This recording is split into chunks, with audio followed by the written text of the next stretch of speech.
Hi guys, I'm Kirby. I'm a behavioral health educator and I'm going to demonstrate for you guys how to use violent restraints today, okay? So there are two different sizes of violent restraints. The small restraints are blue, the large restraints are red, which I'll show you guys in a minute. It's very, very important to remember that when you are using them, usually the blue ones are used on the arms and the red ones are used on the legs, but you want to make sure you get the right size depending on the size of your patient. So you might have all blues or all reds, kind of just depends. However, if you're going to use the blue ones on the arms, you have to use the blue ones on both arms. You don't want to have a blue and a red on the arms, okay? So you want to use, and same on the legs, you want to use both reds or both blues, okay?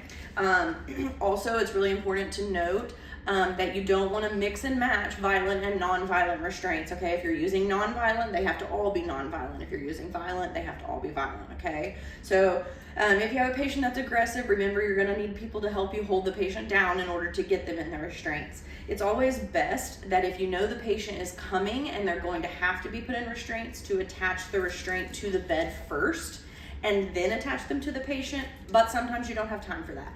So I'm going to demonstrate as if we did not have time for that and this patient was acting out, somebody was helping me hold them down, and so we're going to start by putting it on their arm first, okay?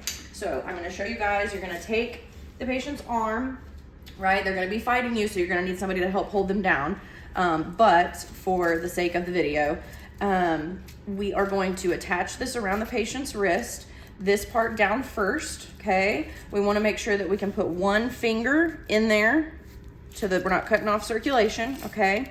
We're going to secure this restraint here. This little pigtail that you have right here, you want to fold it back this way. So you have your pigtail sticking out right here, okay? And then you're going to fold this piece over like this. The reason for that is when you want to take the restraint off quickly, when you pull this piece up, you've got a little tag here so you can just pop it real quickly, okay? If you don't pull this piece up, then it gets stuck underneath. You can't get it off quickly, okay? So you wanna make sure you got your pigtail up. Then you're gonna fold this over and attach it here. Then when you go to attach this buckle, you want to make sure that you pull it, you know, tight-ish.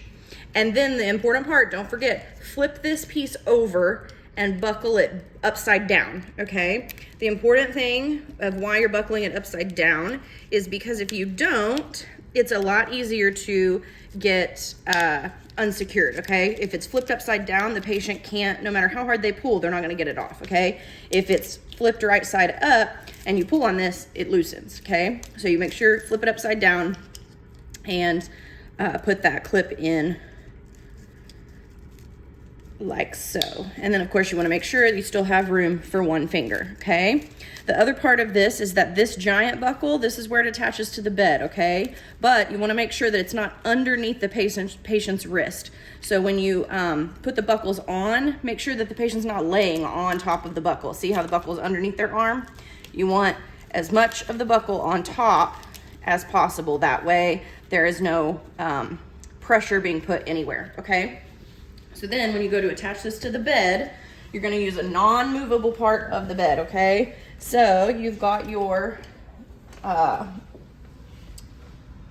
buckle latch thing down here. I don't know what you wanna call it, but it's down there. You wanna put it on the non-movable part of the bed, okay? So you're gonna put your strap through, okay? And then you wanna make sure that this is close enough down on the bed that the patient doesn't have room to hit you, right? That's the whole point of putting them in restraints. So you're going to attach this here, okay? And then tighten this up, right? So when we tighten it, we want to make sure that the strap is tight enough so that the patient cannot move too much, right? We don't want them to not be able to like move at all, but just so that we're not moving enough that she could hit me, right?